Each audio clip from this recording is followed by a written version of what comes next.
ती ठार आंधळी होती, बहिरी आणि मुकी होती. तरीही जगानं मान वळून पाहावं असं काहीतरी तिने करून दाखवलं. आपल्या कर्तृत्वाचं निशाण जगाच्या छाताडावर दिमाकानं फडफडवलं. पंचेंद्रिय शाबत असलेल्या आपण किती कुरकुरत असतो ना. तिनं तर लहानपणीच आजारपणा, दृष्टी आणि श्रवणशक्ती गमावली, पण न खचता अतोनात प्रयत्न करून तिनं आपलं शरीर मर्यादेवर मात केली.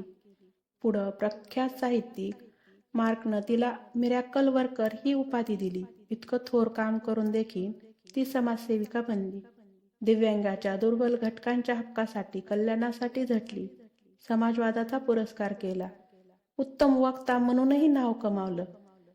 त्यासाठी केवळ अमेरिकाच नाही तर जगभरातील 25 देशांचे दौरे केले. म्हणून जगभरात हेलन केलर हे नाव आज आदरानं घेतलं जातं.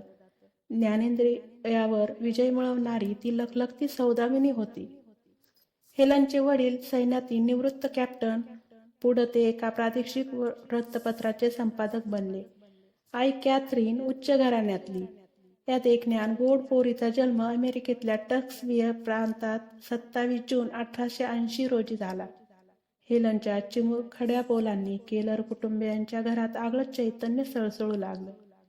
पण हे सुखचित्र फार काळ टिकलं नाही.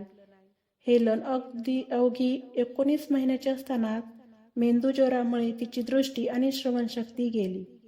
केलर कुटुंबियांना हा मोठा धक्का होता. हेलन जशी जशी मोठी होत गेली तशी अधिक हिंस्र होऊ लागली. भवताल जाणवतोय पण तो नजरेत सामावून घेता येत नाही.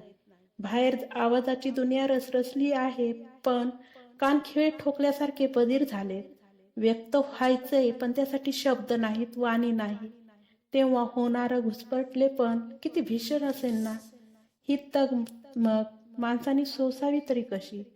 छोट्या हेलन केलरने ही पराकोटीची अवस्था अनुभवली. सुरुवातीला ती प्रचंड राग करायची. हाताला लागतील त्या वस्तूची मोडतोड, फेकाफेक करायची. आई, भाऊ, बहिणीवरती तुटून पडायची. सदैव रस्ता ज्वालामुखीच जणू. हेलनला शिकवणं हे तिच्या आईवडिलांच्या दृष्टीने एक दिव्य होतं. दिव्यांगांना कसं शिकवायचं असतं याची त्यांना कल्पनाही नव्हती. तेव्हा आजच्या इतकं प्रगत तंत्रज्ञान किंवा साधनं नव्हती. म्हणून हे कौशल्य असणाऱ्या ॲन सॅल्व्हन या 25शीतल्या तरुण शिक्षिकेला प्राचारण केलं गेलं. दाखल झाल्याबरोबर तिला हेलनच्या संतापी स्वभावाची प्रचिती आली. तिला हाताच्या खुणांची भाषा शिकू पाहणाऱ्या ॲनला हेलननं निकरानं विरोध केला. तिच्यावर हल्ला करून चापटीचा प्रसादही दिला. पण ॲन मागे हटली नाही. आपल्या पराकोटीचा द्वेष करणाऱ्या विद्यार्थिनीला तिनं चिकाटीनं शिकवत राहिली. त्यातून दोघींमध्ये तयार झालेलं नातं पुढं तब्बल अर्धशतक टिकलं. हेलनची शिक्षिका मदतनीस म्हणून ॲन आपल्या मृत्यूपर्यंत कार्यरत राहिली. या विद्यार्थिनीला जगाच्या नजरेत आणण्याइतपत लक्षवेधी बनवण्यात ॲनचा मोठा वाटा राहिला. द हेलन केलर स्टोरी या पुस्तकात हेलनचा अनोखा जीवनपट प्रत्ययकारकरित्या उलगडून दाखवला आहे. ॲननं हेलनला बोटाच्या खुणाच्या साह्यानं शिकवायला सुरुवात केली. केवळ स्पर्श, गंध, कंपनाद्वारे जग समजून घेणं किंवा व्यक्त होणं हेलनला शक्य होतं.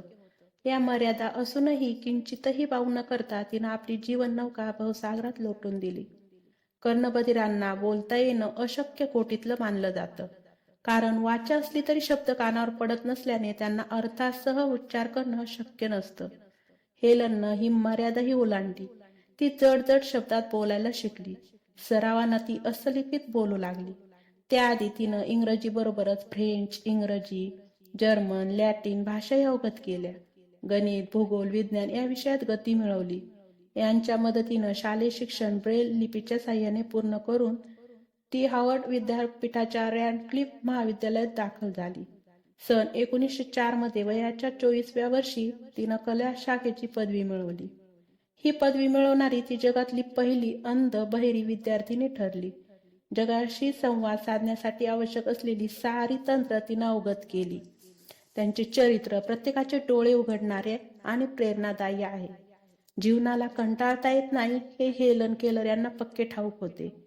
मग आयुष्याला सामोरे जायचे आहे तर सजगतेने व न थकता का जाऊ नये असा विचार त्यांनी केला. त्यातूनच त्यांना त्यांच्या जीवनाचा मार्ग सापडला. याचा अर्थ असा नव्हे की त्यांच्यासाठी अपंगत्व स्वीकारणे खूपच सोपे होते. सुरुवातीला त्यांना फार त्रास झाला, पण त्यांना कळले की आपल्या स्पर्श संवेदना तीव्र आहे. नुसत्या हवेच्या वासावरून त्या पाऊस किंवा वादळ येईन असे भाकीत करू शकत असत. याचा वापर करून त्या अनेक गोष्टी शिकल्या. त्यांना परिपूर्णतेचा ध्यास होता, त्यासाठी त्यांनी मनापासून प्रयत्न केले. त्या म्हणतात, आपण स्वतःच्या अपेक्षा वाढवल्या की त्या पूर्ण करण्याची वृत्ती आपोआप आपल्यात निर्माण होते.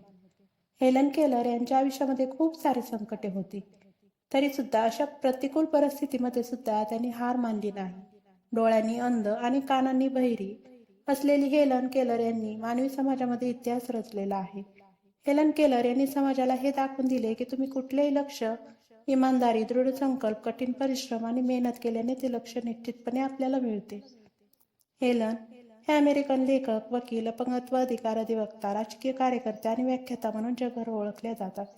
महाविद्यालयातून पदवीधर होणाऱ्या त्या पहिल्या मुकबधीर व्यक्ती होत्या.